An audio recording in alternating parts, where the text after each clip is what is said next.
just the backs one though. No, it's good. As long as you're gonna write on it, I'll get it back. I'm good. Yeah.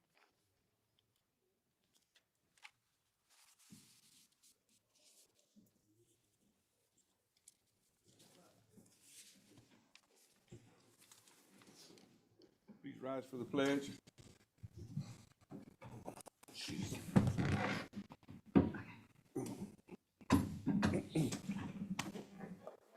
I pledge allegiance to the flag of the United States of America and to the republic for which it stands, one nation, under God, indivisible, with liberty and justice for all. Honor the Texas flag. Pledge allegiance to thee, Texas, one state, under God, one and indivisible. Good morning, everybody. JWC County Commissioners Court for today.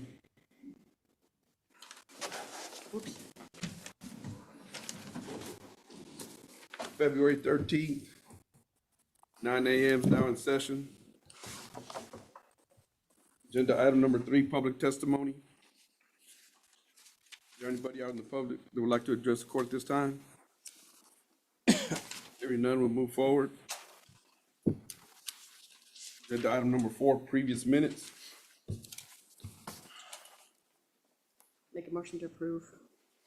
I'll second that motion. I have a motion, I have a second. Further discussion? Ms. Deanna, thank you so much for the minutes. They've improved drastically, and that's from your hard work. Thank you so much. I have a motion, I have a second. Any further discussion? All in favor say aye. Aye. All opposed, same sign. Motion carries.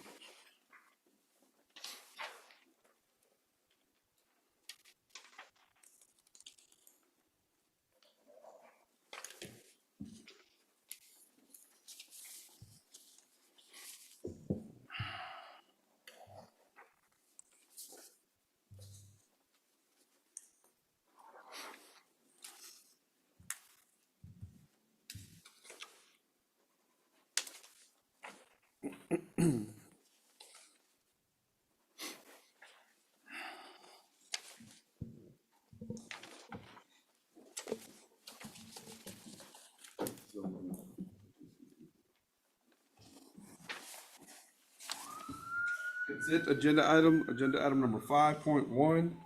Consent agenda items will be voted upon in one vote and will not be discussed separately unless requested by the county judge, commissioner, or citizen.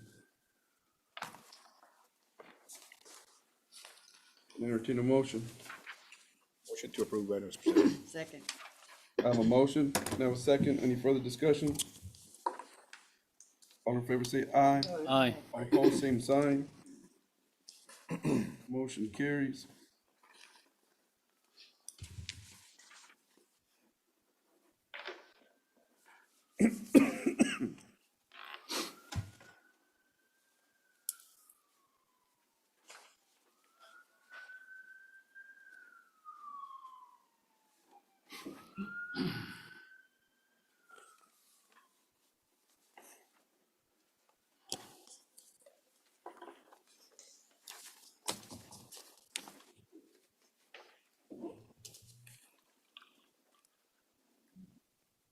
Agenda item number 7.1, resolutions. Discuss, consider, and take action to approve a resolution to support a proposed legislation. Excuse me. Oh, okay. Yes, I skipped one. 6.1, presentations. Presentation of racial profiling report by the JWC County Sheriff's Office as required by Texas Commission on Law Enforcement. Good morning, Judge, Commissioners. Joseph Guy Baker, Sheriff of JWC County. The racial profiling report has been completed and has been filed. I have a copy of it here for the record. Thank you. Motion to approve. Second. I have a motion, I have a second. Any further discussion?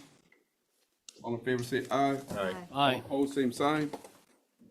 Motion carries. Thank you, Sheriff. Although it's a presentation, we still, Oh, yeah, you still did. it was a presentation, but It's all right. No, everything's okay. I can read it for you if you like. No, you're good. No, you're good.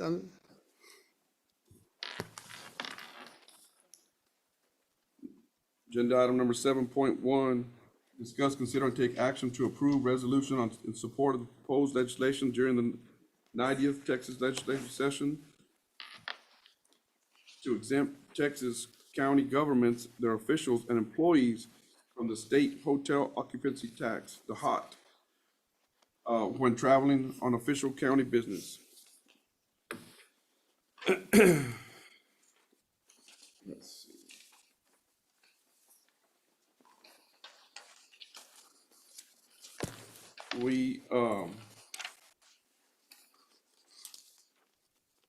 The state hotel occupancy tax is imposed on a person who pays room or space in a hotel at cost of $15 or more per receipt. This means that every time county officials go to any conferences, meetings in Austin, anywhere we go, we pay that hotel occupancy tax. As of today, let's see. The exemptions are for federal agencies and foreign diplomats, Texas state government officials and employees, charitable entities, educational entities, religious organizations, and several other entities. What we're trying to do is we're trying to get approved that cities and county officials get exempt also. We do a lot of traveling, basically everywhere we go. You know, we all go to trainings, county officials go to trainings, their employees go in trainings, our employees go to trainings, and we feel like we should get that exemption also. Hearing that, can I entertain a motion? Motion to approve item is presented, Judge. Second. I have a motion, I have a second. Is there any further discussion? All in favor say aye. Aye. All opposed, same sign. Motion carries.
Moving forward to 8.1.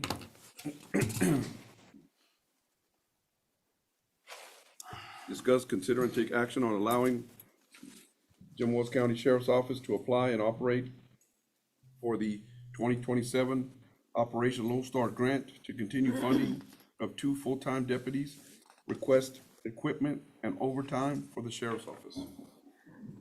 Joseph Guy Baker, Sheriff, Jim Wells County.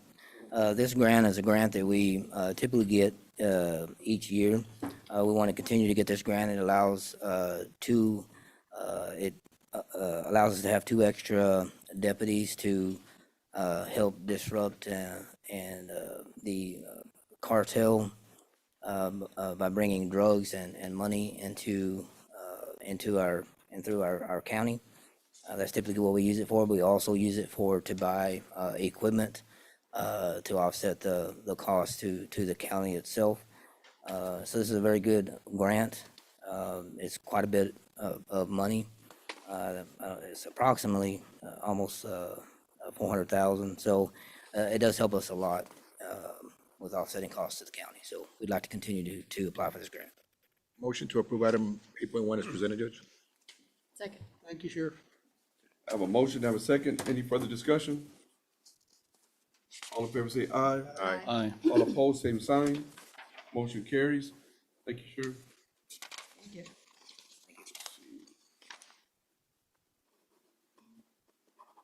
Agenda item number 8.2, discuss, consider, and take action allowing the Jim Wells County Sheriff's Office to purchase five new police package Tahoes from Sames Laredo Chevrolet Incorporated, using government capital to finance purchase lease for 3 years in 2027, which would be paid through general and forfeiture funds. So this lease option, we are paying through our asset forfeiture funds. When I first got here, we had vehicles that were over 250,000 miles, unsafe to drive, much less unsafe for any pursuits or anything like that. So we have spent in last year and this year. We are planning to spend quite a bit of money to upgrade our vehicles to newer models, which will also help offset the maintenance line item that we have. Last year's maintenance line item, we could have bought 1 or 2 new vehicles just trying to repair old ones. It comes a point where the vehicles are not they're not the cost efficiency of repair versus buying new outweighs repair. So this is something we're using asset forfeiture funds for. It's not going to cost the taxpayer much money at all. So I would like to do this. How much of it is going to be through forfeiture, Sheriff, you know? Pretty much all of it. I think what the general part would maybe be the insurance, the premiums and stuff like that. And just for the record, I mean, I was going to ask you, people will ask why Saints Laredo, and we've tried this before in every department. We have local people here that are not in the buy board, and that's what makes it difficult for us to try to stay local. Before Yes. people start saying, why do you go to Laredo? Why do we go to the Valley, like they said before? And it's a lot of these local dealers are not in the buy board, so just to clarify that. And according to county government, it's preferable to buy off of some type of buy board.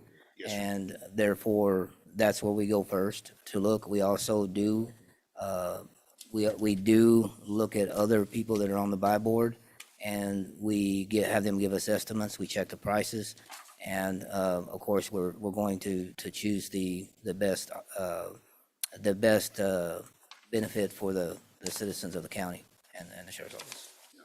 Are these trade-ins, are you trading in some vehicles, or are you gonna sell them on auction, or? Yeah, so the older vehicles that will be replaced, we will save some of those for spares because we have no spares. But the other ones they will be sold by auction. Now, the reason we do that is trade-in's not really an option for us because they were bought with asset forfeiture funds. There's a procedure where we have to auction them off. Okay, I just wondered. Yes, sir. So there's 5 vehicles, 50,000 is coming from his general fund, and then the remaining is from the drug forfeiture. What's the Good total, trade-off. what's the total amount on these vehicles, Sheriff? So the total amount I plan to buy this year is going to be 12. This is one that I'm financing. The other vehicles will be purchased through. Some will be purchased through federal asset forfeiture funds, and the others will be purchased with the 50,000. Thank you for correcting me on that. I am given $50,000 a year on my budget to buy vehicles. It's just simply not enough. So we use the asset forfeiture funds to offset that cost, and we also use federal asset forfeiture funds. So I will be coming back for probably a purchase of another 5 later on. But that will be used with also be a forfeiture fund purchase. I'll make a motion, we approve. Second. I have a motion and a second. Any further discussion? All in favor say aye. Aye. All opposed, same sign. Motion carries. They say, Thank you. correct, look where the X is. Agenda item number 9.1. Discuss, consider, and take action to adopt Nighthawk Trail into a Jim Walls County road system, R&B Precinct 1, subject to conditions of roadway remain a caliche, unpaved road, and not be paved or otherwise improved beyond caliche surfacing. Yes, Judge and Commissioners. This Nighthawk Trail is on the north part of the county, west of Tecolote. And it's a subdivision that was developed maybe about 15 years ago. And these people, they have a poorly designed caliche road, which them themselves have put caliche, and that's how they get in and out of the property. So the constituents from those properties have come to my office several times asking if we could adopt the road just on a caliche basis, and that's why I put it on the agenda, so we could take it into Precinct 1's road system with that condition that it remain caliche only. You know, our policy, I think, when you adopt a road, it has to come up to standards. It might be something that we might have to change. When we adopt a county road, it has to come out to county standards. You understand what I'm saying? Yes, I understand. So it's gotta be actually paved, maintained, and stuff like that, but not that I'm objecting to it, I'm just saying that there's a policy that pertains to, I think Ms. Resendez is, okay, there she is. yeah.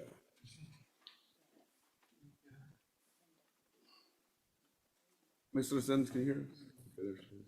Can you unmute her? Ms. Resendez, can you hear us?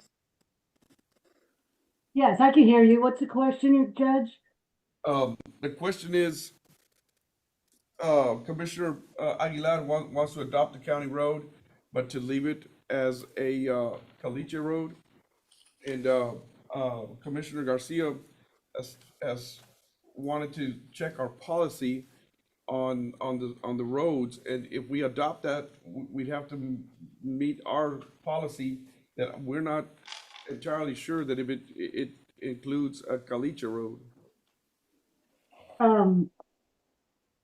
I know, I'm not well aware exactly what the county policy is, Your Honor. I know they have statewide policies about different roads used for different levels of traffic, paved, unpaved. They have to be a certain dimension. They have to have a certain guideline. So we'll be glad to look at. I don't think it has to be a paved road to come onto county. So this is what Come to our network, but there are compliances with regard to types of roads and safety issues. Even if it's a caliche road, it has some dimensions that have to be adhered to.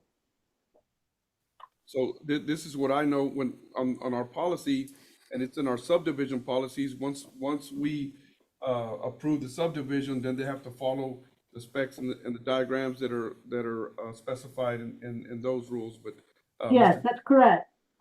can you unmute Mr. Guerra?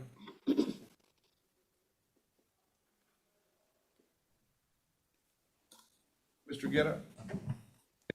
Oh, yeah, can y'all see me? I'm sorry, I wasn't able to get on for a while. Yeah, just to clarify, Linda's correct. This is the situation, the exact situation that we're trying to avoid. That remember, it came up about a month ago about the subdivision regulations and making sure that if they're not going to build a road, that it's going to be a private road, that the purchasers are made aware of that, because that way, when they get into this situation, they don't come to us. The problem in this case is that for whatever reason, the rule wasn't enforced when this subdivision was created. And now, I think George said we're 15 years down the road. So, Yes, sir. I mean, there's just that the subdivision regulation is not going to apply here. So the option is to do what the commissioner is recommending, just making it clear if this passes, then we add a sheet to the official map that J.C. Pettis keeps in his office. We'll just have to notate that this was accepted as a non-paved road. And of course, we do have non-paved roads. Actually, the statute says that we're periodically, the commissioners are supposed to provide a list of what they consider class 1, class 2, and class 3 roads. But as a practical matter, most counties don't do that. We just know these are paved and these are caliche and these are dirt. And so I don't think there's an issue accepting it. This is probably the best, worst option we've got. We don't have any good options here. This is probably the best option for the folks that live out there. Thank you, Michael. Thank you. Judge, if I may. I disagree with it for the simple matter that I think you're gonna open up a can of worms here. A lot of people are gonna come over and saying, hey, well, this is done way back then, so you pave it. You're gonna take it over. It's gonna cost you more to pave this road to just go in there where they weren't designed or engineered by anybody to be brought up to standards. So it's gonna put a cost on the county. So why should the taxpayers dish that out for a private road just because it wasn't done? You know, because I have some and they've told me, hey, it's a public road. No, it's not. It's a private road. You know, so it's going to put a burden on taxpayers to come fix a road that it's private, you know, and they're going to come up from all over the place saying, it's your road, pave it. Regardless whether you say it's going to say caliche, they're going to come back and say, I'm a taxpayer, pave it. Well, that's why It's we gonna put you in a spot. That's And why I we don't put a think it's- stipulation. I just don't agree that we can say we're going to leave that road caliche. Commissioner Aguilar, is there any chance the developer is still around? Whoever developed this subdivision? Well, as a matter of fact, that developer has come around my office and I mentioned that to him. I sent you that information last week, I believe. And that matter was brought up to his attention, that he did that for those people and that wasn't acceptable. So moving forward, he has to comply. 15 years ago, like you mentioned, there was no subdivision restrictions and these people need access. It's only about 3,200 feet. And, you know, in case of an emergency, they need proper access. Is there The still? problem is the commissioner's court approved the subdivision. So we don't, at that point, we lose. That's kind of the way we compel them to comply with all the restrictions and regulations and that we have in our subdivision rules. Once you approve the subdivision, you know, that's it. He's done. So, yeah. So at this point, how many households are served out there? By Uh, figure about a dozen, 12 to 16. 18 lots, and I have signatures from 1, 2, 3, 4, 5, 6, 7, 8, 9, 10, 11, 12, 13 residents. See, Michael, so there's still lots available. So he's basically selling within the new subdivision. You know, it counts for the people that were already there, but the people that are coming in, wait a minute, that should be the developer, not the taxpayers. Michael, when you open a road, you have to follow regulations. Right. But All the landowners have to sign off on it. And they have to agree to bring it up to county standards. You know, that's the way I interpret my policy. I have private roads that have the same problem, but they're private. I think every precinct has the same problem. And if you make an exception, then we're gonna have a lot of problems. So, yeah, that's just my opinion, you know, Well, I think, the signatures are real good, but they all need to agree to bring it up to county standards. That's my point. well, how can the residents bring it up to county standards if they don't have the means? Because they're the landowners and they want access to their properties, so they need to bring it up to, and you know, I know it sounds harsh, but that's reality. That's reality. Well, Mr. Guerra, to my knowledge, other than the subdivision rules, I don't remember us having a policy on a county road. no, on the county road, it's in the subdivision rules. And in fact, if you look, Other than the subdivision rules, do we have a policy on a regular county road? Well, it states there that it's gonna be. yeah, I think it's page 30. it's near the end. It's page 37 or 38, and you'll actually see a I remember we updated schematic that. of how deep the base has to be, how wide the base has to be before. I mean, it's very specific um, on the construction of the road and the necessity or the things that are required. That's why when we do get a new subdivision, for example, the ones that were just built San Diego Creek, we accept them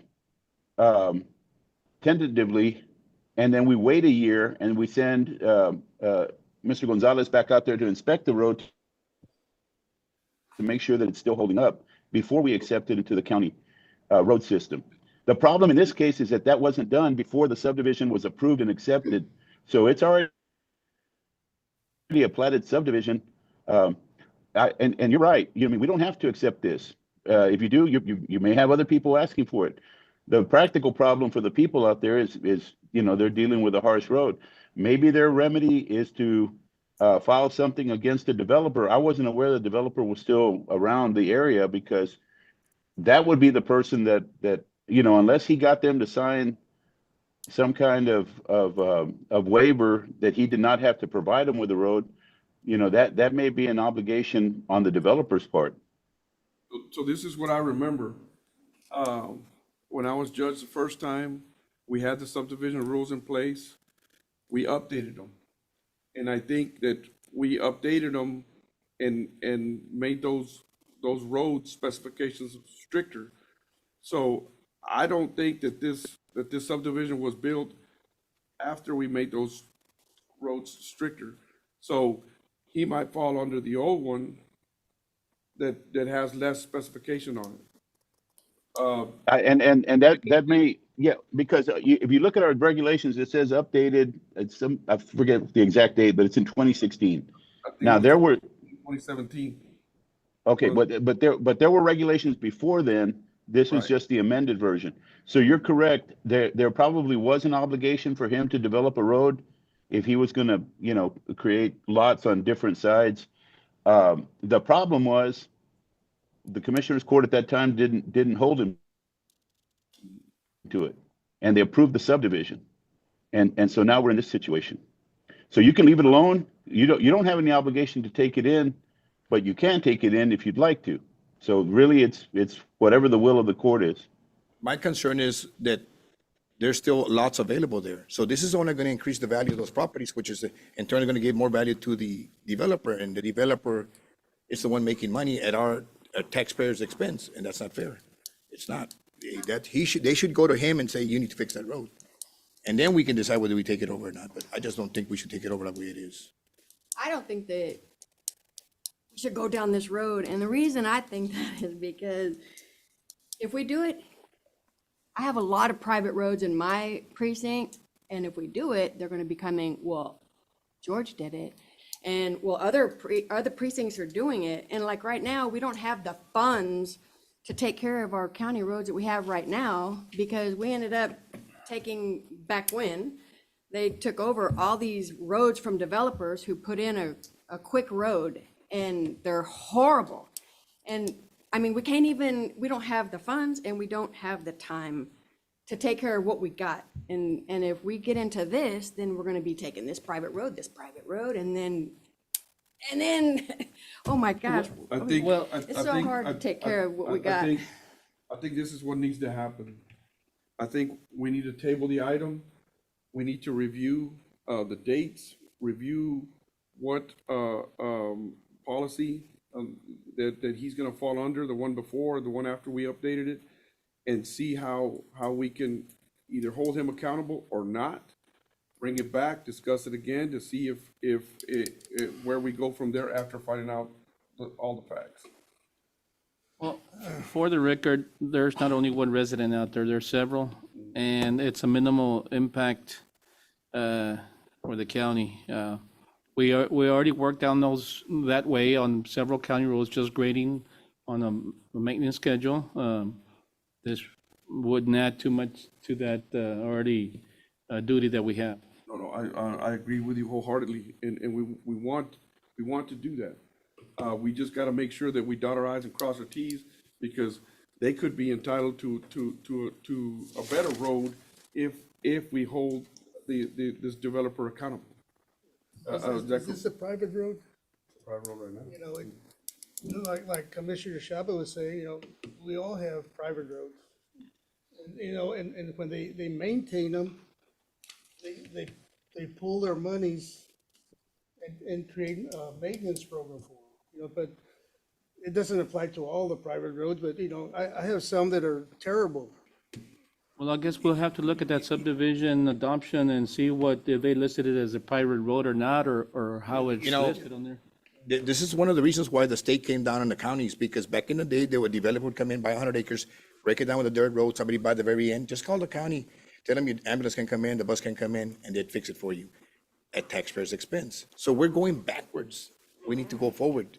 I'm so, you know, I hate to say it, but I don't see how we can adopt something like this because it doesn't meet the standards from the engineer. I feel that It's gonna open up a can of you can worms. go back as far as you want. It doesn't change the facts. Today's 2026. And our policy, if you want to adopt a county road, it has to come to county standards. You know, you can go back to, 1911 when the county started, you can go back as far as you want. But, the fact is, you start accepting county roads that are private, we're, like Commissioner Gonzalez is saying, we're going backwards. Well, for that matter, if you want to when you adopt a road, if you want to bring it to county standards, you have a lot of county roads in the county that are not up to standard. But the county has already worked them, so they're technically county roads. They were already adopted into our county. Been doing the maintenance on them. County roads, we adopted county roads here about maybe 10 years ago, and the ones that were adopted, they're clearly stated on that company that did the survey, and they're actually at the county clerk's office.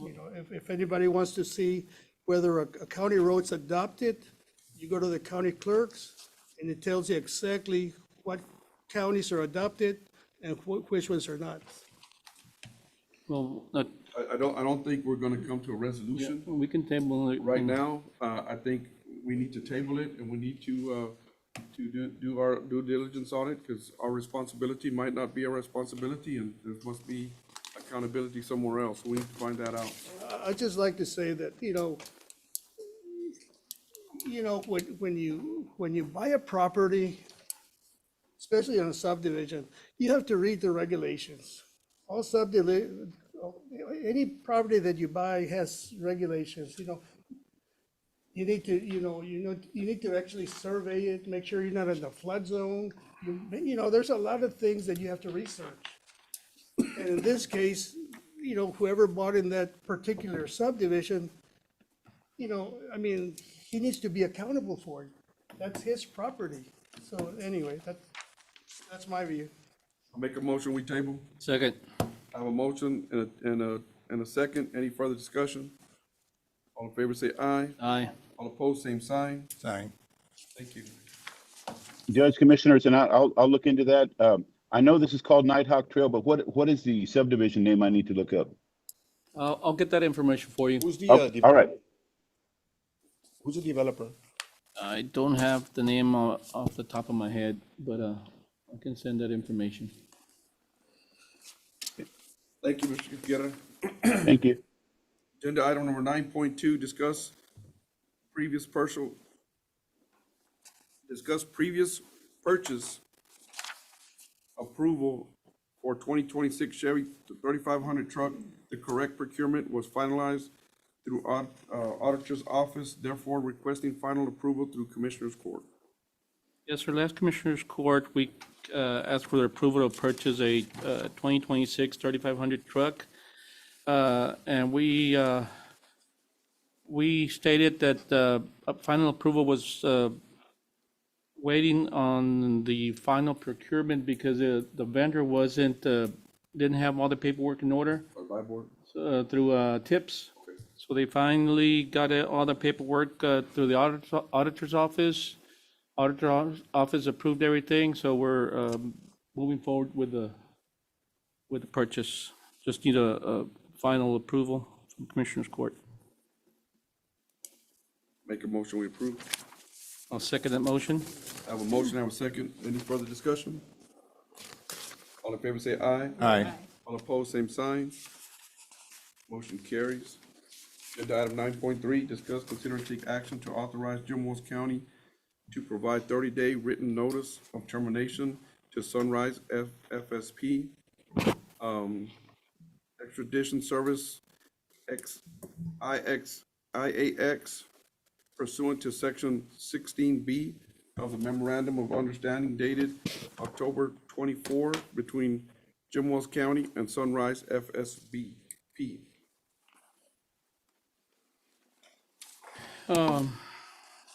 It has become apparent that, Jim Wells County is having to pay a substantial amount on inmate transport, and I don't think that we can continue on that trend for that reason.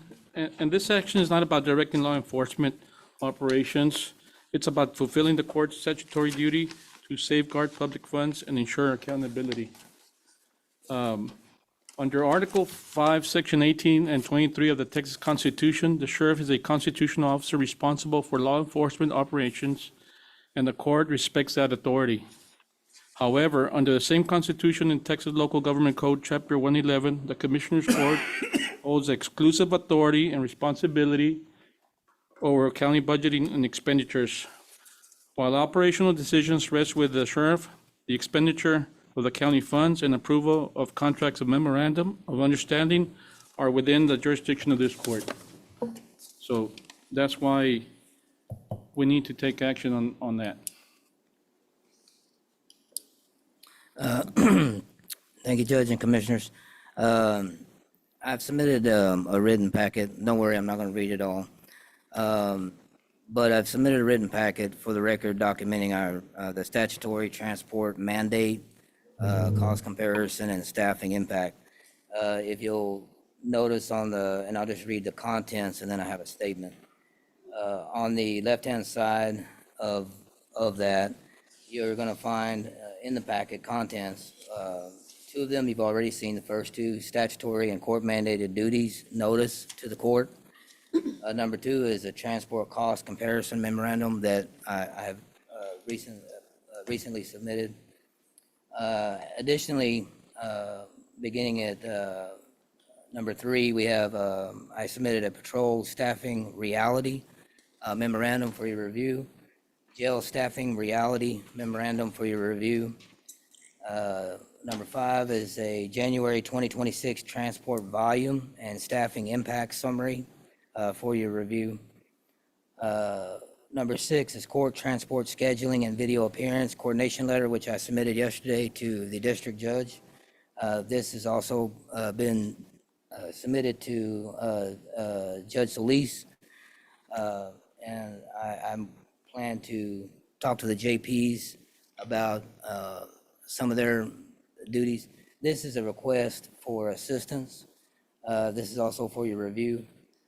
And lastly, I submitted a Sheriff's Office minimum staffing and transport prioritization directive policy that I have. So I'm not going to go through all this, these different things. I just want to make a statement. This agenda item is to terminate the county's contract transport service. But I do want to be clear that inmate transports are not discretionary. I don't have a choice. They're mandated by court orders. They're mandated by statute, the MHMR process, juvenile transport requirements, medical emergencies and necessity. And I also have statutory deadlines that are included in this. In January alone, the Sheriff's Office completed over 100 inmate transports. Also on your left-hand side, you will see a list of the in-house transports that we did do, and then you will also have a list of the contract transports that we did. This does not include the transports that were completed by Maverick County and Jim Wells County free of charge by my request. The contract services handles 62 of those and it's over 100, more closer to about 130 or so.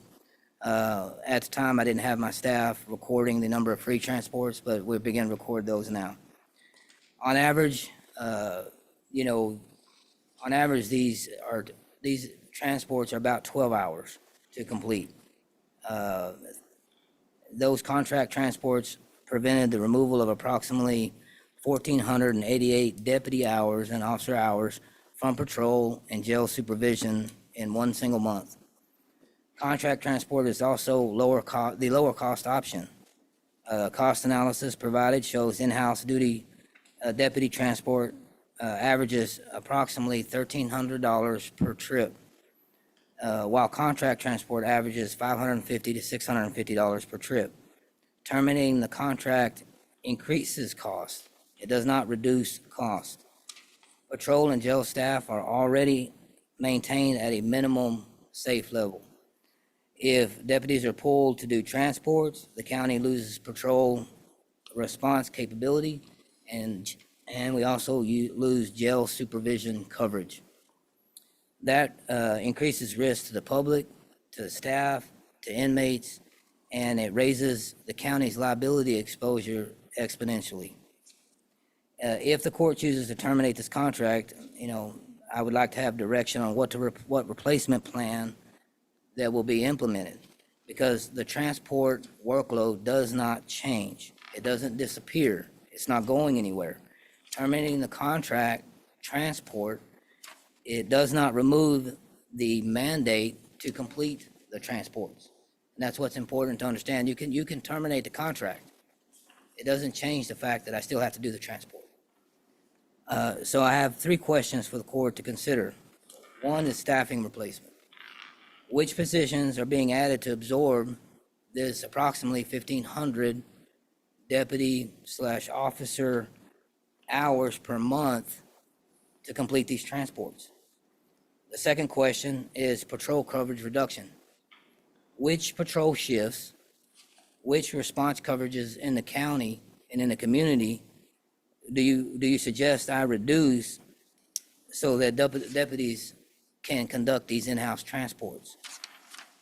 The third question I want the court to consider is, if contract transport is $550 to $650 per trip, which is the average, what budget savings is the court expecting by terminating these contract services? Because this is going to now transfer to either to overtime cost, added staff, something, which is going to cost this county more money than I realize I'm over my budget. I get it.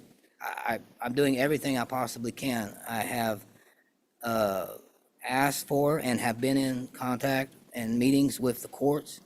I've asked for an additional, I had to go to training, but before that, I've asked our county attorney, Michael, to set up another meeting. There are ways to reduce this if I could get everyone to work with me on scheduling, on doing video appearances instead of, there are 3 types of appearances that are needed. If you're going to trial, if you have evidentiary things that are being discussed, or if you're being sentenced, that you have to be in person. A lot of the other court duties can be done virtually. I've asked for this. I've had agreement that we can do some of this. We just need to be vigilant to make sure that happens. And we're working on that. So I'm going to leave it at that. You have the packet there. I hope that you look at it. If you have any questions, I'm here on behalf of the county, not just the sheriff's office. I have run many government offices and agencies before, and this is no different. That's pretty much all I have to say about that. Thank you. Sheriff, one question. We used to transport our own, right? Maybe a few months back, we did it. So the ones that used to transport So what happened to those deputies or transport people? Did you reassign them or what do they do? So I've been asked this several times, and I'll explain the best that I can. Over the last several legislative sessions, there have been many changes to not only to the sheriff's office, but to the courts and the amount of dispositions that they have to do to maintain their budget. And this is in I guess, an effort to move the courts along faster. What this creates, it creates where you have, it's trying to get rid of the backlog. You know, I don't know if it's from COVID or what it was ever from. During COVID, most of your court transports were done, or your court, your appearances before court were done virtually. And our jail, even when I came in, there's been also a misunderstanding, and it's a false understanding that since I become sheriff, we have more people in jail. That's not true. When I came in, those numbers have held consistently for the most part. It does vary, you know, from time to time, but there's been no increase, so to speak, with the number of people we have in our jail. You also got to consider we have an aging jail. So some of our, and we're working on that. You know, there's been 20 plus years of where maintenance was not done. So I'm trying to fix that. Trying to work within my budget to do that year by year. But the jail is becoming more and more stable. We are fixing problems that have existed for years, and that costs a little bit of money, but I'm trying to do that step by step. But when a cell block is down because the shower is not working or because the cameras are not working, and I am required by law, the Texas Commission on Jail Standards, to have a camera, to have a working shower, to have a working toilet, to have a working sink. I have to actually install sinks where sinks weren't necessary before because of the new jail standards. When these cells or these cell blocks are out of commission, then I can't put inmates there. So I'm working on that. But when you combine all of these factors, the court mandates, where they have to have more court appearances, which is a big part of it. So we have the staff, and if you look, like I said, you'll see the number of, and the assumption is I'm doing no in-house transports. That's incorrect. So I have a list here for the month of January, how many in-house transports we did do. So when we have transports, and that's not even including the free ones that Maverick and Jim Hall have done, we do more, counting those, we do more than the contract services. That's the reason I included that in there, because I think that Commissioner Aguilar's opinion is that we're doing no transports. That's not true. We look at our staffing levels. If we can do the transport, we do them. If we can't, because, and I will say, I was in training last week, but before that, we had 2 suicide attempts. One, the officers, and both of them, both times we performed excellently. Within just a few minutes, they were found. In one case, they removed something that was restricting the airflow, and they conducted CPR. They saved his life. EMS came, took him. Within a few days later, we had another suicide attempt. I'm telling you, if we lower the minimum, pass below the minimum amount of jail staff that I have working, it increases our liability to this county exponentially. This is what I need you guys to understand. If we're not on top of this, people's lives are going to be lost. Sheriff, I have a review of last month's transports. I think it's just from January and one from December. I'm not talking loud enough. It was $29,541.80. Do you anticipate this amount with future months? I do not. So I also want to point out that during the month of January, we had 3 inmates that had to be transported to San Antonio to the hospital. So there was long hospital stays. One of them stayed up to 5 days for surgery. That's not anticipated for every month. So January is a very expensive month for Let me us. tell you why I asked that question. I asked that question because that's 30,000 a month. You multiply it times 12 a year, that's $360,000. You know, I'm not saying it to concur or not to concur with this. I'm saying it so I can have that information to come up with a solution, a better solution that might keep the money here in Jim Wells instead of paying it to a contractor. And I'm all about that. I'm not here to say, I'm in charge of operations, you can't tell me what to do. I'm asking if you have a better plan, I'm all for it. We'll review it and we can work together. I absolutely do not think I'm the smartest person in the room. If there's a better plan, then I'm all for it. And that's what we asked for. We asked for the meetings. I know you and I have already met with trying to address the jail issue and jail expansion and those things, and those still are ongoing. And I'm anticipating another agenda item so we can get an individual to come and and do an evaluation of our current state. I apologize. I got 3 shots yesterday, man, because I was sick and drying up my mouth. But this is why I asked, because there might be a better solution with your help. If we can come up with something, maybe we do something, you do something, we share the expense, we keep the money with our officers here. I'm all for that. I'm trying to. Again, I am trying to limit the liability exposure to the county, plus provide the services that the community deserves. I'm all about working together. So if we can come up with that, well, what I think would be devastating is if today, if you end that contract service and you tell me, because yes, I can. You're right. I can call them regardless, but if you don't pay the bill, because that's your job. If you don't pay the bill, then I'm not going to call them.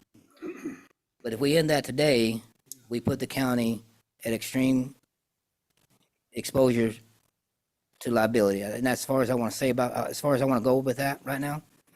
You can meet me afterwards and we can talk more about that. I mean, I'm willing to open discussion. I think my commissioners or our commissioners are very weary because it puts a lot of constraints on our budgets. And right now, we're doing very, very well. And we just wanted I just want to present them a good, solid plan of action that they can be okay with.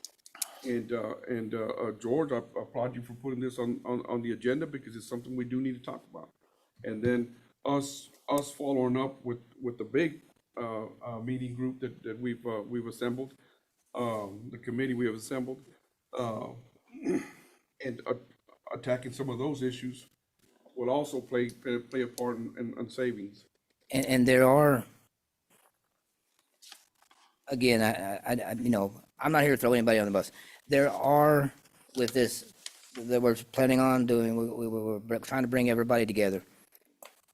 I think once we get everybody together and we set certain criteria, we can reduce the number of transports by transporting multiple people at once, no last minute transports, and cut this down a lot. And we have started those meetings, and I want to continue those meetings, and I think that we can reduce this number. I know we can. We just have to work together with all of the departments to get it to they have to work with me to get it done. And I don't think there's a problem. I think we're all. No, I think we all want We to. all want it. Yes, We all yes. want the same thing. We all want the same goal. We just need to iron out the differences. You And, know, can I say, yes, sir. we hear from you, then we don't hear from the auditors. And we don't hear from anybody else. I think we need a workshop to where everybody has to sit at the table the auditors, you, judges, commissioners court, to where we can all understand, we know the problem, we just need to find a solution. And I think we all need to have a seat at the table. I agree. We need a workshop to kind of, and it might be just the first workshop of many, because, you know, the first workshop we'll probably, we just probably talk over ourselves. But we need to come to a good understanding I agree, it needs of to where we be, need to go, where we're at and where we need to be. I agree with that, I agree with that. It needs to be a continual scheduled workshop meetings. We've already started some of that. But with the commissioners, however the commissioners court wants to set that up is fine. But I agree with you. It has to be continual because we have to continually remind each other of, hey, you know, this is where we can be better. This is what I need. Okay, but this is how I can help. But we're gonna have to get together. And on top of that, you know, we do need to come up with a solution quick, because the ongoing,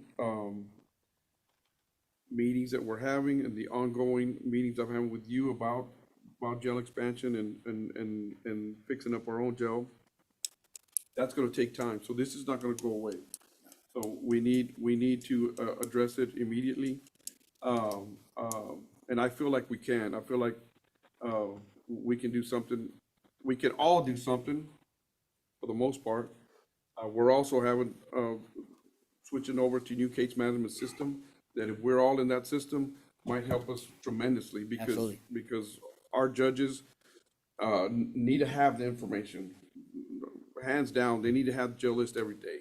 They need to have these things, because without having a jail list every day, and that jail list who notifies them where our offenders are, that gives them an opportunity to say, you know what, we're gonna set these five offenders on this date, because they're all in Maverick.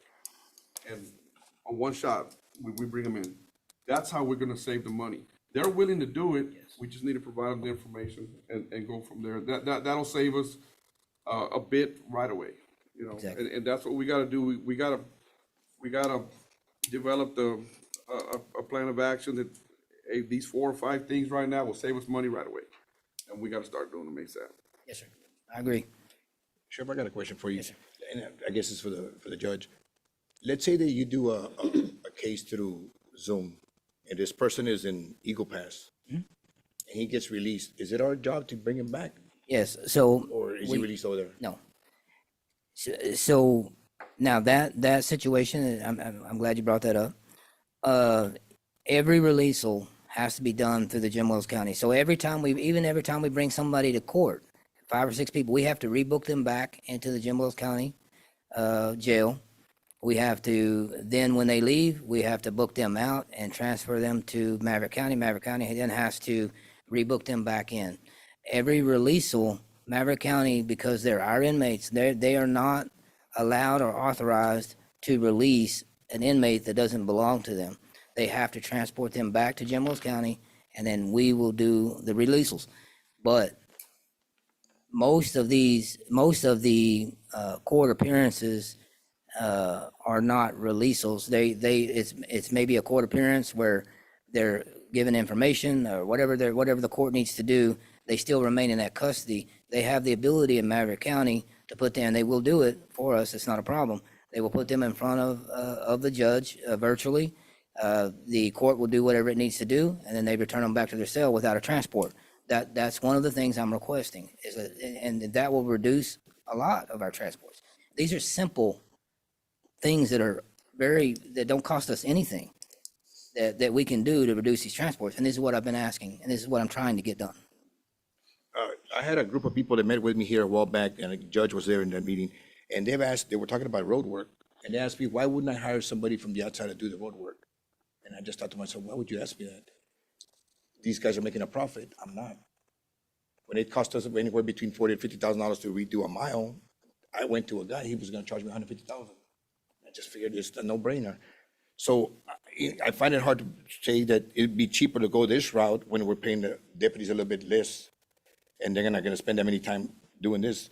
But with that, I ask, there's charges here that are 550 going to Maverick County, and then there's 650 going to Maverick County. Like, what's the difference? So whenever they're transporting multiple people, No, it's just one. I understand, but when they're transporting multiple people, we get, it's a little less per person for the transport. If you look at the cost comparison, and I did it on a deputy pay, but even if you did it on a jail officer pay, you have to take into consideration that we're paying for their benefits, we're paying for their retirement, we're paying for their health insurance, we're paying for all of the things, and this is a standard government cost comparison that is used across all governments, county, federal, state, all of them. There's many different ways you can do it, but either way you do it, the contract services are cheaper than hiring additional staff. Now, if you want to keep money in the county and you want to provide employment for our citizens and you want to hire new staff because of that reason, well, then that's different. That's your decision. That is the court, not mine. But you can't just say, well, their overtime rate is this, because then you got vehicles wear and tear. You got we have to buy a transport vehicle or two. You've got wear and tear, you've got gas. You have to include all of those prices, and I use the IRS's general rule for that. So I didn't inflate these prices. It's just a fact. Cindy can run her own cost comparison, but I would ask that you include all of the costs to the county, not just, you can't just take the overtime that we're paying and assume that that's the total cost absorbed by the county, because you're lying to yourself. It's not the total cost absorbed by the county. I use the total cost absorbed by the county. So that's where the difference is, Commissioner Gonzalez, about where you might be thinking that it's cheaper for us to do it. Then you take into account, and I know you haven't had a chance to look at it, but if you'll look at the patrol and the jail minimum staffing, this county, and I understand why, but this county is set up, the sheriff's office, to where we operate at a minimum level. Fully staffed does not equate to adequately staffed. We are fully staffed, yes, to run, and we're fully staffed to operate patrol at all of the patrol officers we have. We're fully staffed to operate the jail at all of the officers that we have, but not fully staffed to add other responsibilities to them. I agree with what you're saying. Just because you're fully staffed doesn't mean you're adequately staffed. I agree with that. Yes. Okay, but I feel like I hear you're probably gonna come in June and September and ask for extra people, perhaps, right? But no, I'm just saying, you probably ask for more people because you're not adequately staffed, so you're gonna need more people. So I would think, well, how can we afford to do that when we're spending this much money? Okay, so I question, like, here's a medication transferred, $400. Hospital guard duty ongoing, $770. How was that a transport? So when we see this expense for 29,541.80, and then you're gonna come back later on and ask for people, I'd rather. okay, I'll give you people that use a this. real example on there. You look at the hospital duty transport, I think it's $1,800 and something. Okay, you have a guy that stayed in the San Antonio hospital for 5 days. If we send our own staff, we're gonna have to pay per diem, we're gonna have to rent a motel room. The one in San Antonio, Yes, it was 3,935. okay, 3,900, I'm sorry, nearly 4,000. By the time you have two problems with this. One is you're gonna have to provide them a place to stay when they're off duty, and you're also gonna have to travel, or you're gonna have to travel back and forth, which is gonna be even more time in overtime. Two, you're gonna have to provide their meals, you're gonna have to pay them all of those things, and you're gonna have to get them relieved on time. And all of that, when you consider all of that cost, it's gonna come out costing you more than that $4,000, I assure you. When you figure out the full cost of it, the contract company is cheaper. Now, you made an assumption that I'm gonna come back to you and ask for more people. I'm not. Unless you wanna do, Can I write that down? yes, you can. That's up to you.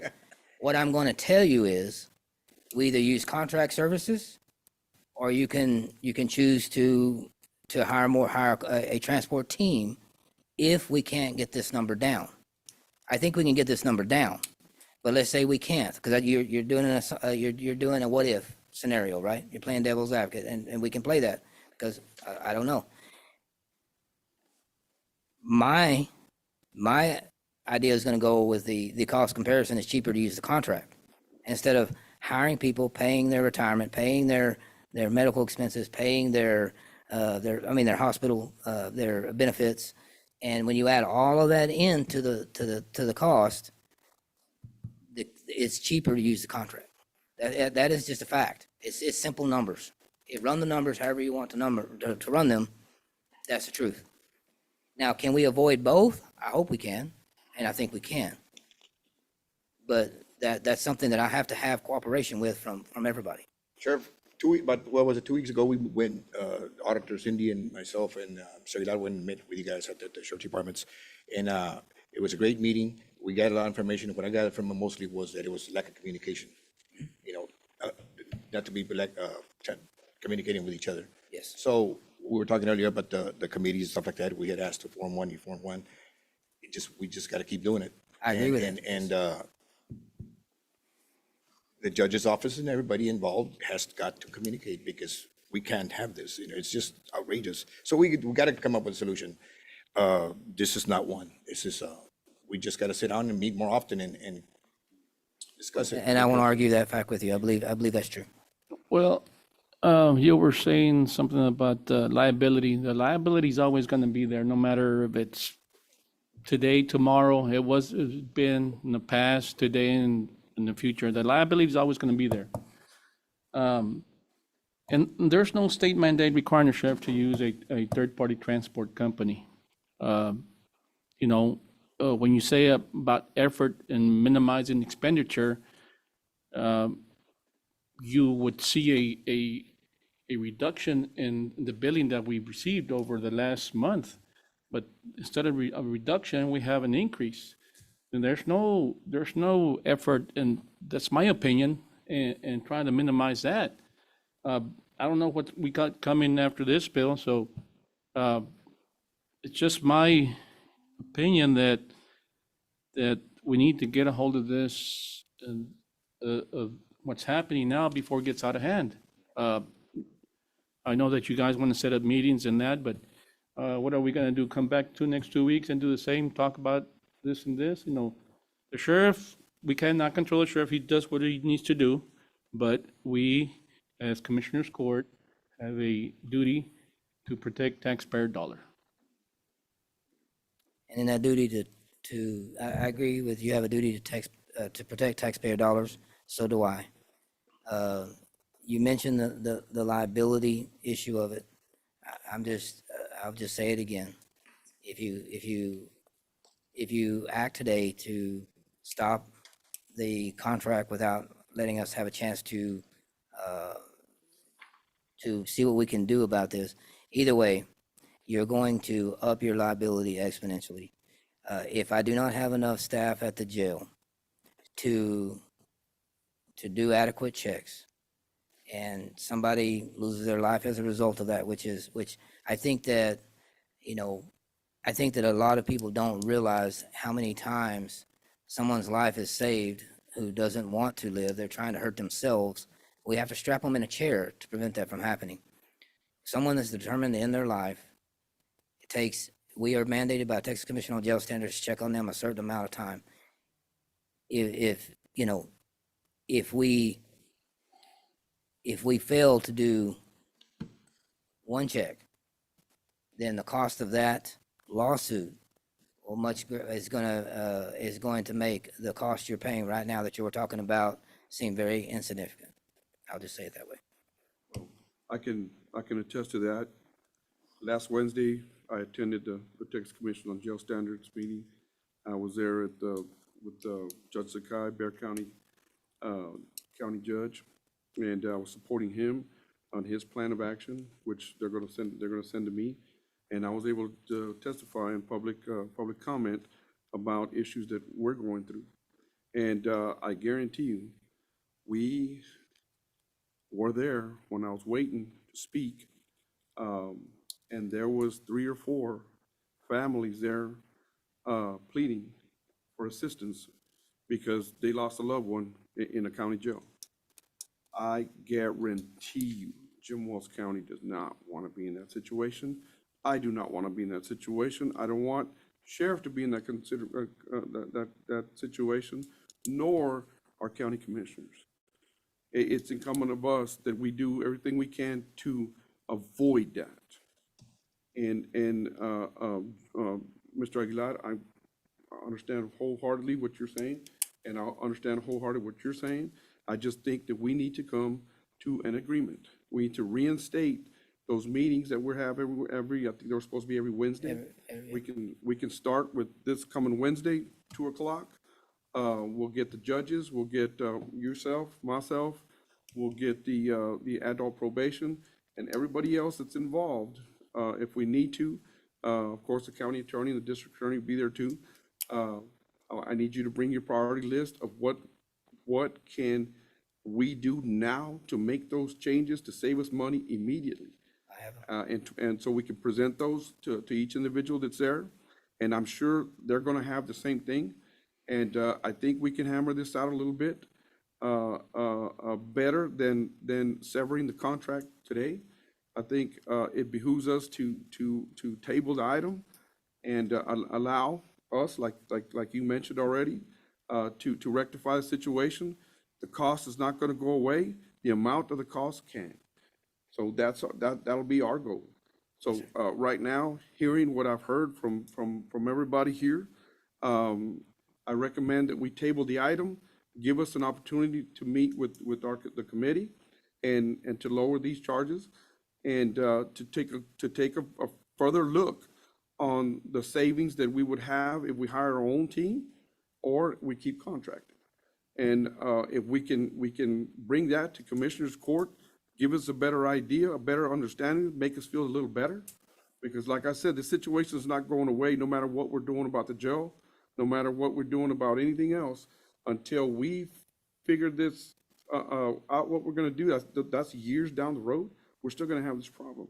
Yes. And I applaud you guys and I applaud our police departments because we are trying to clean up Jim Wells County. And it is what it is, and now we're having these issues. And I believe reinstating that meeting and doing what I said would help tremendously.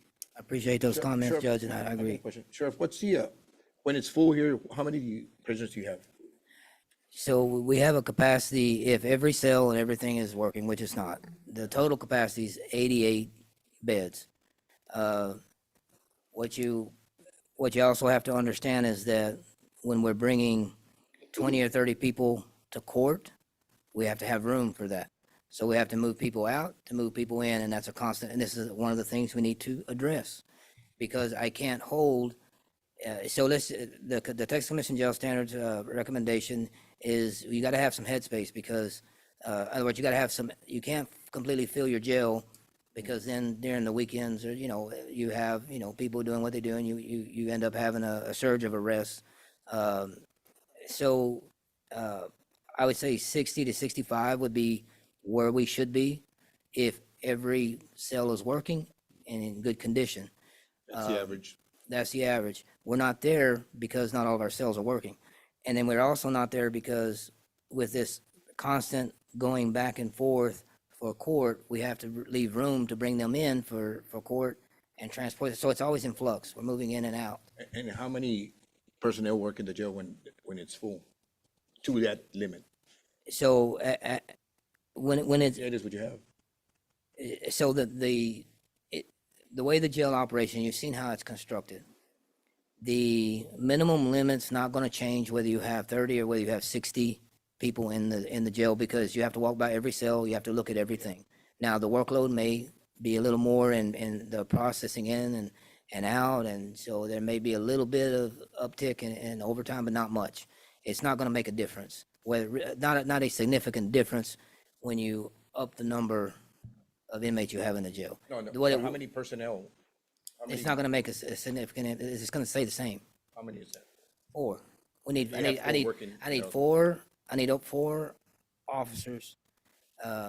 Yeah, and At all times? it's all in that book, yes. And then you have your supervision, 1 supervisor. So, 4 officers, because you can't, according to the commission on jail standards, you have your supervisor, can't be counted, and you have the control officer, because he's not on the floor, he's working the doors, he can't be counted as a person on the floor. So 4 and is the minimum. So at least 3, Sorry? there was 5, right? The supervisor, the one. Yeah, and the then supervisor, outside? you need a supervisor who's at the booking desk, and you need, so I need 4 officers, that's counting the control officers. So that means there's 3 that are on the floor. And it's important to understand that I don't have a problem explaining to you what the standards are. And it's important for you to know those standards. But your question was, if we up from 30 to 60, would I need to up the number of officers? And the answer is no. I don't think we would need to up the number of officers. Well, we are talking about this situation today. I know, Judge, you want to table it, but I'm going to be pretty clear about the situation. If I don't see improvement, I mean, we can call an emergency meeting and terminate this memorandum agreement, and he's just going to have to figure it out. I mean, we can't, he's his own boss, he can dictate what he needs to do, but as far as Commissioner's Court, we have the authority to terminate the contract. That being said, what I also learned at the Texas Commission on Jail Standards meeting, that this is not just a Jim Wells County issue. This is a statewide issue. And we're not only trying to help Jim Wells County, Judge Sakai and I are trying to put a plan of action together to gather more information about issues in the state of Texas and how it can be addressed regionally and our state level. And this is, this is the reason I can't find closer contract jail space, is because this is a problem for the entire state. It's not just us. Everybody's having to work through this. That being said, let's go ahead and reinstate those monthly meetings. I think you meet first Wednesday of every month. Let's see if we can make this meeting on Wednesday and bring back a report for Commissioners Court in our next meeting. When's the next meeting? For the meeting or for us? Here, for the Commissioners Court? 27th. 27th? We won't see any changes in the billing unless we get more billing on. I understand we're gonna get another bill for, I don't know, $30,000, no, $20,000, so, but what we can do is we can advise the court on the 27th on the priorities that we're gonna come out of, that are gonna come out of that meeting. And then, we can go from there. So that being said, I make a motion that we table. Second. I have a motion, I have a second. All in favor say aye. Aye. All opposed, same sign. Thank you, Sheriff. Motion passes. Thank you, Sheriff. Thank you, Judge. Thank you, Commissioners.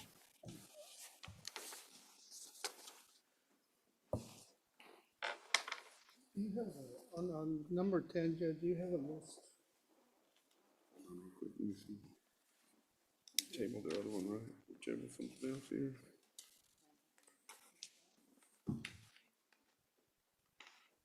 It's okay, we table this one. Got it, I got it. Okay, yes, sir? Number 10, do you have a list of the, number 10, is there any, I don't have a list. there's nothing, you have a list? Okay, thank you.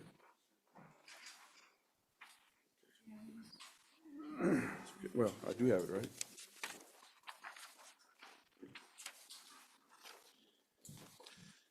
Okay. Agenda item number 10.1, discuss, consider, and take action requested by Commissioner Precinct 2 Ventura Garcia Jr. to approve nonprofit organizations to use the fairground facilities 1 day per calendar year at a reduced fee and fees waived. Okay, As of today, we have Habitat for Humanity, Tejano Roots, Jim Wells County Fair Association, BT Church, Boys and Girls Club of Alice, and Alice Independent School District. The ones that have been considered to waive their fees. Oh, do you have an amount we want to waive, or No. do you have a suggestion on? No, what well, to we waive? should make a motion to just to waive the fees, you know. Totally? I'll make a motion to go ahead and waive the fees on these nonprofits. I'll second that motion. I have a motion, I have a second. Is there any further discussion? All in favor say aye. Aye. All opposed, same sign. Motion carries. Agenda item number 11.1, discuss, consider, and take action for Commissioner Precinct 4, Huicho Gonzalez, to enter into lease purchase agreement with Candace Finance for a 2026 Mack GR64F dump truck, VIN number ending in 4991. This is the same lease we go through every year. We have two dump trucks that we lease from them, and when of them come up, we pay like, what is it, about 20-some thousand now right now, per year to lease them. It's an excellent program. We've been in it since I came in here, so I believe you do it also. You do it also, Joe? So it's the same contract. Do you need it? Oh, yes, sir. Definitely do. We do a lot of road work. We did over 50 miles in the last 7 years. No, I think that's a great program. It is. Your equipment is No updated maintenance. yearly. Yeah. Nothing, they just come pick it up, give you the keys, take it back. Let's go with a new one. Make a motion, we approve. Second. I have a motion and a second. Any further discussion?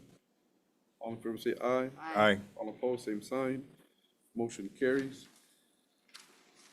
11.2, discuss, consider, and take action to approve lease extension between Jim Wells County and Laudo Adams Jr. and Veronica Adams for the continued use of real property located at 355 County Road 471, Alice, Texas, for Precinct 4 Road and Bridge storage purposes. Judge, this is where we hold our yard there with all the equipment, and we've been in it since I came in. We're just extending it, came up for renewal, so we're just extending it for, Make a motion, we approve. Mr. Gonzalez? Yes, sir. How much do you pay on the lease or the rent? it's $500, sir. Thank you. I make a motion, we approve. Sec, I have a motion and a second. Any further discussion? All in favor say aye. Aye. All opposed, same sign. Motion carries.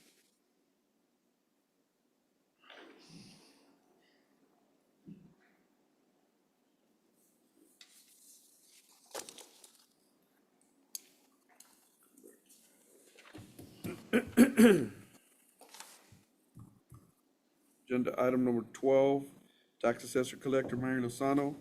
12.1, Jim Wells County Tax Assessor Collector Mary Lozano, ID number 226322, will present to Commissioners Court the transcript of hours met for education requirements for the period of January 2025 to December 2025.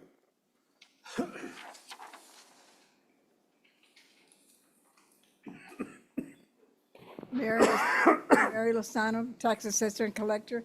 I have come here to board to show you that my Tax Assessor Collector continuing education transcript has been already approved, that from January the 1st of 2025 to December the 31st of 2025.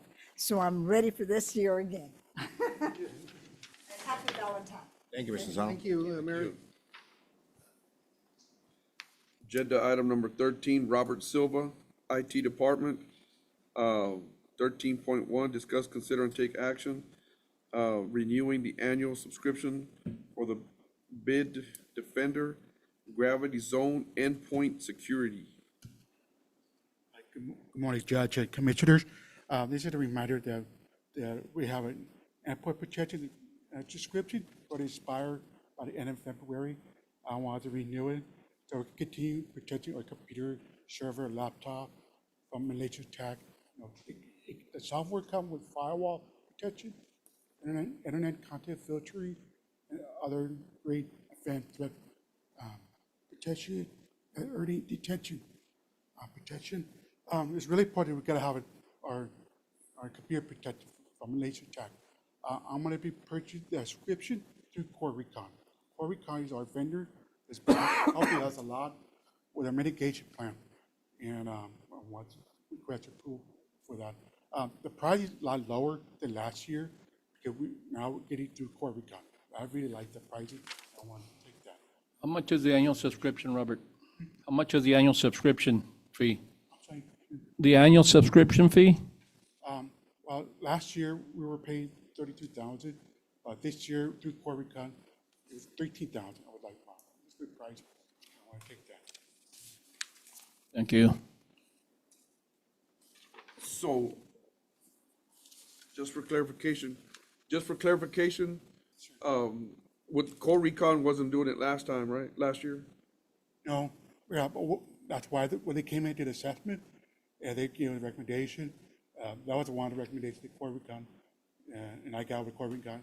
See, they could do bid defender description, and that's what they offered me the price. I liked it. Okay. I'll make a motion to approve. Thank you. Second. I have a motion and a second. Is there any further discussion needed? All in favor say aye. Aye. All opposed, same sign. Motion carries. Thank you. Thank you, Robert. Thank you, Robert. I guess I'll get the contract to sign later. Yeah, I just started broke. Okay.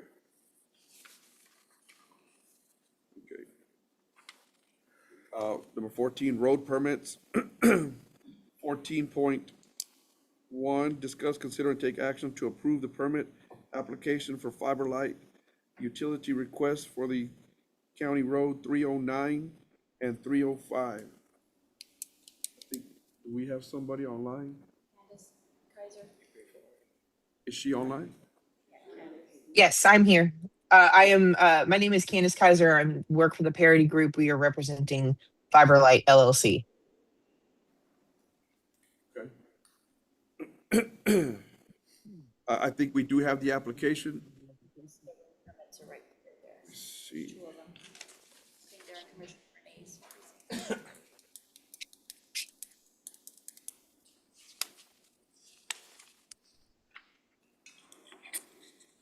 I didn't see any issues with them. Did you see any issues with them, Mr. Guerra? Can you unmute, Mr. Guerra? Unmute Michael.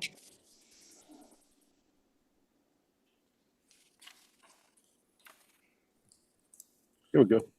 Okay, Can you all hear I me? saw issues with the applications. Yeah, is this, Commissioner, Renee, is this a crossing or does it go parallel to our right of way?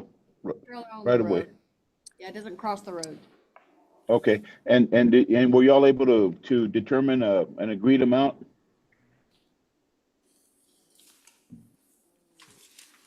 Because remember, we talked about updating our rules, but we haven't done that yet. So right now, it's just whatever is negotiated between the parties.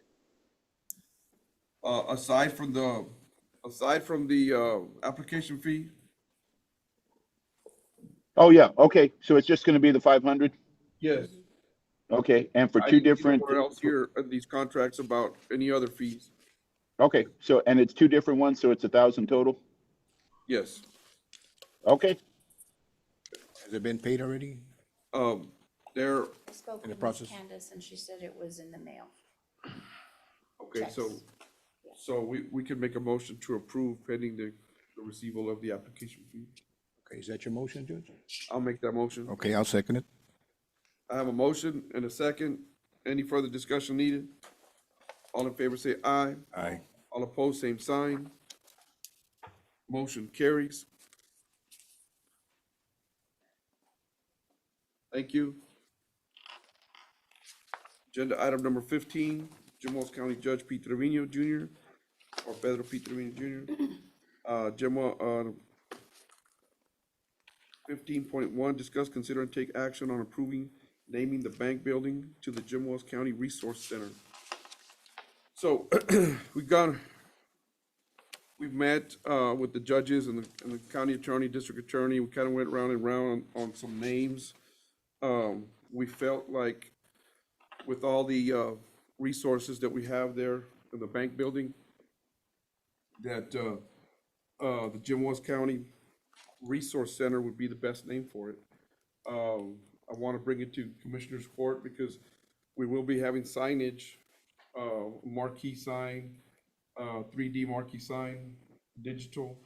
Want to bring back the time and temperature like we used to have when we were younger, and then any information that we're going to roll across that sign.